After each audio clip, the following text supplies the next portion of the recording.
ನಮಸ್ತೆ ಎಲ್ರಿಗೂ. ಎಲ್ಲರೂ ಹೇಗಿದ್ದೀರಾ? ಎಲ್ಲರೂ ಚೆನ್ನಾಗಿದ್ದೀರಾ ಅಂದ್ಕೊಂಡಿದ್ದೀನಿ. ನಾನು ಚೆನ್ನಾಗಿದ್ದೀನಿ. ಕೆಲಸದಿಂದ ಬಂದು ಒಂದು ಸ್ವಲ್ಪ ಹೊತ್ತು ಕೂತಿದ್ದೆ. ಕಾಲು ತುಂಬ ನೋಯ್ತಿದ್ವು.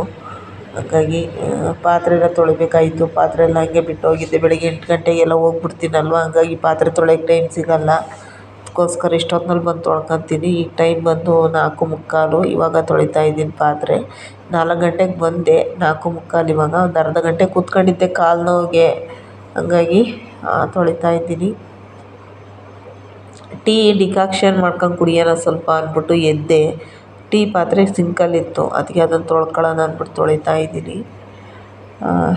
ನಾನು ಟೀ ಅಲ್ಲೇ ಕುಡಿತೀನಿ. ನಮ್ಮ ಮನೆಯಲ್ಲಿ ಜಾಸ್ತಿ ಇತ್ತೀಚೆಗೆ ಟೀ ಕಾಫಿ ಏನೂ ಮಾಡ್ತಾಯಿಲ್ಲ. ಯಾಕಪ್ಪ ಅಂದರೆ ಮನೇಲಿ ಸಕ್ಕರೆ ಟೀ ಸೊಪ್ಪು ಎಲ್ಲ ಐತೆ, ಆದರೆ ನಾನು ಟೀ ಮಾಡ್ತಿಲ್ಲ. ಟೀ ಕುಡಿಯೋಕ್ಕೆ ಬೆಳಗ್ಗೆ ನನಗೆ ಟೈಮ್ ಸಿಗೋಲ್ಲ. ಸಂಜೆ ಹೊತ್ತು ಒಂದು ಸ್ವಲ್ಪ ಅಷ್ಟೇ, ಅಲ್ಲೇ ಕುಡ್ದಿರ್ತೀನಿ. ನನ್ನ ಮಗ ಅಂತೂ ಟೀ ಕುಡಿಯೋದಿಲ್ಲ. ಇವತ್ತು ಬೆಳಗ್ಗೆ ಅವನು ಹಾಲು ತಗೊಂಬಂದಿದ್ದ.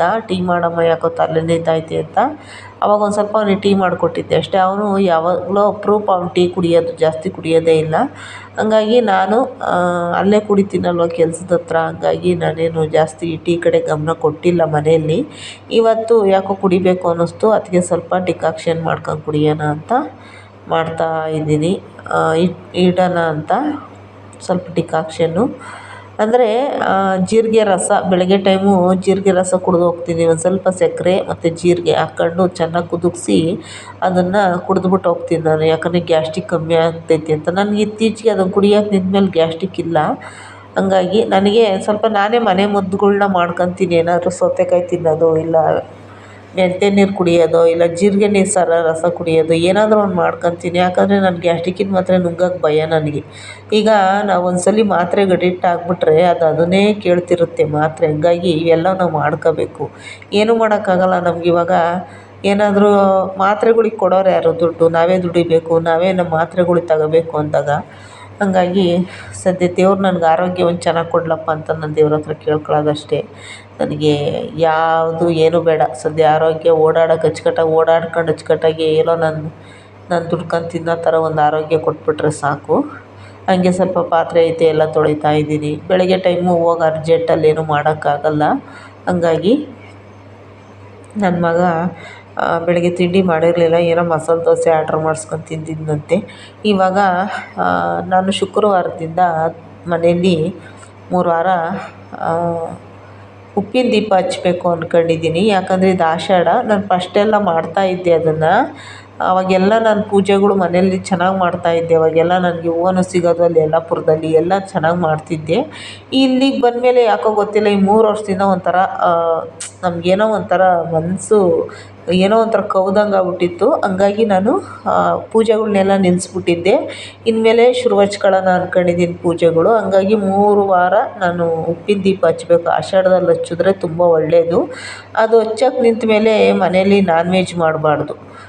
ಆಮೇಲೆ ಅಂಟು ಮುಂಟು ಆಗಬಾರ್ದು. ಆ ಥರ ಮಾಡಬೇಕು ಅದನ್ನು. ಯಾಕಂದರೆ ಅದು ಕ್ರಮಬದ್ಧವಾಗಿ ಮಾಡಬೇಕು ಉಪ್ಪಿನ ದೀಪ ಹಚ್ಚೋದು. ಸುಮ್ಮನೆ ಏನೋ ಶೋಕಿಗೆ ಸುಮ್ಮನೆ ಏನೋ ಮಾಡೋದಲ್ಲ. ನಾನು ಅವಾಗೆಲ್ಲ ಉಪ್ಪಿನ ದೀಪ ಹಚ್ಚುತ್ತಿದ್ದೆ. ಮತ್ತು ನಾನು ಧನುರ್ಮಾಸದ ಪೂಜೆ ಮಾಡ್ತಿದ್ದೆ.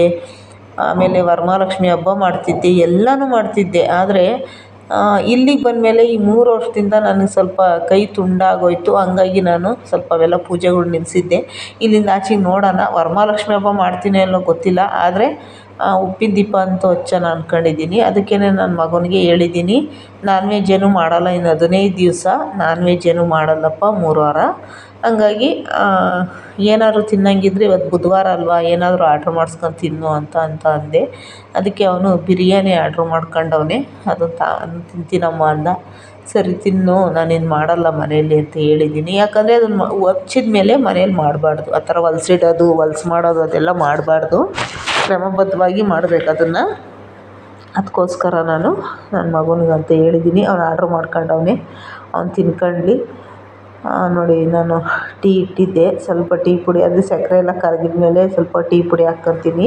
ಇದು ಬ್ಲ್ಯಾಕ್ ಟೀ ಅಲ್ವಾ, ಅದಕ್ಕೇ ನಾನು ಇದನ್ನೇ ಜಾಸ್ತಿ ಕುಡಿಯೋದು. ಆದರೆ ಅಲ್ಲಿ ಕೆಲ್ಸಕ್ಕೆ ಹೋಗಿ ನಿಂತ ಮೇಲೆ ಸ್ವಲ್ಪ ಅದು ಎಷ್ಟು ಅಂದರೆ ಒಂದು ಒಳ್ಳೆ ವರ್ಷ ಅಷ್ಟೇ, ಜಾಸ್ತಿ ಕುಡಿಯೋಲ್ಲ ಅಲ್ಲೂ. ಹಂಗಾಗಿ ನಾನು ಶುಕ್ರವಾರದಿಂದ ಪೂಜೆ ಮಾಡಬೇಕಲ್ವ, ಅದಕ್ಕೆ ಮನೆಯೆಲ್ಲ ಸ್ವಲ್ಪ ಕ್ಲೀನ್ ಮಾಡ್ಕೋಬೇಕು. ಮನೆಯೆಲ್ಲ ಗಂಜಾಕಿ ಎಲ್ಲ ಸಾರಿಸ್ಕೊಳ್ಳೋದು ಎಲ್ಲ ಮಾಡ್ಕೋಬೇಕು. ಅದೆಲ್ಲ ನಾವು ನೀಟಾಗಿ ಮಾಡಿದ್ರೆ ನಮಗೆ ಒಳ್ಳೆಯದಲ್ವ. ನನಗೆ ಆರೋಗ್ಯ ಮತ್ತು ನನ್ನ ಮಗನ ಭವಿಷ್ಯ ಚೆನ್ನಾಗಿದ್ದರೆ ಸಾಕು. ಅದಕ್ಕೋಸ್ಕರ ಈ ಪೂಜೆಗಳೆಲ್ಲ ನಾನು ತುಂಬ ಮಾಡ್ತಿದ್ದೆ, ಅವಾಗೆಲ್ಲ ಇತ್ತೀಚಿಗೆ ಬಿಟ್ಬಿಟ್ಟೆ. ಹಾಗಾಗಿ ಸ್ವಲ್ಪ ನನಗೂ ಈ ಥರ ಎಲ್ಲ ಪ್ರಾಬ್ಲಮ್ಗಳು ಶುರುವಾದವು. ಇನ್ಮೇಲಾದರೂ ನಾನೆಲ್ಲ ನನಗೇನು ಅನಿಸುತ್ತೋ ಪೂಜೆ ಮಾಡಬೇಕು ಅನಿಸುತ್ತಲ್ವ ಅದೆಲ್ಲ ಮಾಡಬೇಕು ಅಂದ್ಕೊಂಡಿದ್ದೀನಿ. ಸ್ವಲ್ಪ ಬೇಗ ಎದ್ದೇಳ್ಬೇಕಷ್ಟೇ, ಇನ್ನೇನಿಲ್ಲ. ಹಾಗಾಗಿ ನಾನು ಅವಾಗೆಲ್ಲ ಎದ್ದು ಎಷ್ಟು ಚೆನ್ನಾಗಿ ಎಲ್ಲ ಮಾಡ್ತಾಯಿದ್ದೆ ಅಂದರೆ ನಿಜವಾಗ್ಲೂ ಈ 3 ವರ್ಷದಿಂದ ಈಚೆಗೆ ಸ್ವಲ್ಪ ನನಗೆ ಬೇಜಾರಾಗಿ ಮನ್ಸುಗಳು ಯಾಕೋ ಸರಿ ಇಲ್ಲದಕ್ಕೆ ನಾನೇನು ಮಾಡಿರಲಿಲ್ಲ. ಇಲ್ಲಿಂದ ಆಚೆಗೆ ನೋಡೋಣ, ತಾಯಿ ದಯೆ ಇದ್ದರೆ ಎಲ್ಲ ನಾನೇನು ಅನ್ಕೊತೀನೋ ಒಂದೊಂದು ನಾನು ಮಾಡಬೇಕು ಅಂದ್ಕೊಂಡಿದ್ದೀನಿ. ನೋಡಿ, ಬಿಸ್ಕೆಟ್ ತಿನ್ನೋಣ ಅಂತೇಳಿ ಬ್ಲ್ಯಾಕ್ ಟೀಗೆ ಹೋದರೆ ನಿದ್ದೆ ಹೋಯ್ತು ನನಗೆ. ನಾನು ಜಾಸ್ತಿ ತಿನ್ನಲ್ಲ ಬಿಸ್ಕೆಟ್ಗಳ್ನೆಲ್ಲ, ಯಾಕಂದರೆ ಗ್ಯಾಸ್ಟ್ರಿಕ್ ಆಗ್ಬಿಡುತ್ತೆ ಅಂದ್ಬಿಟ್ಟು ನಾನು ತಿನ್ನಲ್ಲ. ಯಾವಾಗಲೋ ಒಂದು ಟೈಮು ನೋಡಿ ಅದರೊಳಗೆ ಬಿಸ್ಕೆಟ್ ಹಾಕ್ಕೊಂಡು ತಿನ್ನೋದು ನನ್ನ ಅಭ್ಯಾಸ. ಒಂದೊಂದು ಸಲ ನಾನು ಟೀ ಒಳಗಡೆ ಬಿಸ್ಕೆಟ್ ಹಾಕ್ಕೊಂಡು ತಿಂದ್ಬಿಡ್ತೀನಿ ಎಳೆ ಮಕ್ಳ ಥರ. ನನ್ನ ವಿಡಿಯೋ ನೋಡೋ ಅಂಥವ್ರಿಗೆ ನನ್ನ ವಿಡಿಯೋ ಇಷ್ಟ ಆದರೆ ಒಂದು ಲೈಕ್ ಮಾಡಿ, ಸಬ್ಸ್ಕ್ರೈಬ್ ಮಾಡ್ಕೊಳ್ಳಿ. ನನ್ನ ಇನ್ಸ್ಟಾಗ್ರಾಮ್ ಇದೆ, ನಾನು ಅವಲ್ಲಿ ಹೇಳಿದ್ದೀನಿ. ನನ್ನ ಇನ್ಸ್ಟಾಗ್ರಾಮ್ ID ಶಾರದಾ ತುಮಕೂರು ಅಂತ, ಶಾರದಾ ತುಮಕೂರು. ಅದನ್ನು ಫಾಲೋ ಮಾಡ್ಕೊಳ್ಳಿ. ಯೂಟ್ಯೂಬಲ್ಲಿ ಯಾವ ಥರ ನನಗೆ ಸಪೋರ್ಟ್ ಮಾಡ್ತಾಯಿದ್ದೀರೋ ಇನ್ಸ್ಟಾಗ್ರಾಮ್ನಲ್ಲೂ ಅದೇ ಥರ ಸಪೋರ್ಟ್ ಮಾಡ್ತೀರ ಅಂದ್ಕೊಂಡಿದ್ದೀನಿ.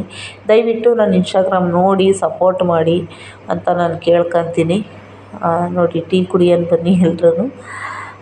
ವಿಡಿಯೋ ನೋಡೋರು ಎಲ್ಲರಿಗೂ ಧನ್ಯವಾದ.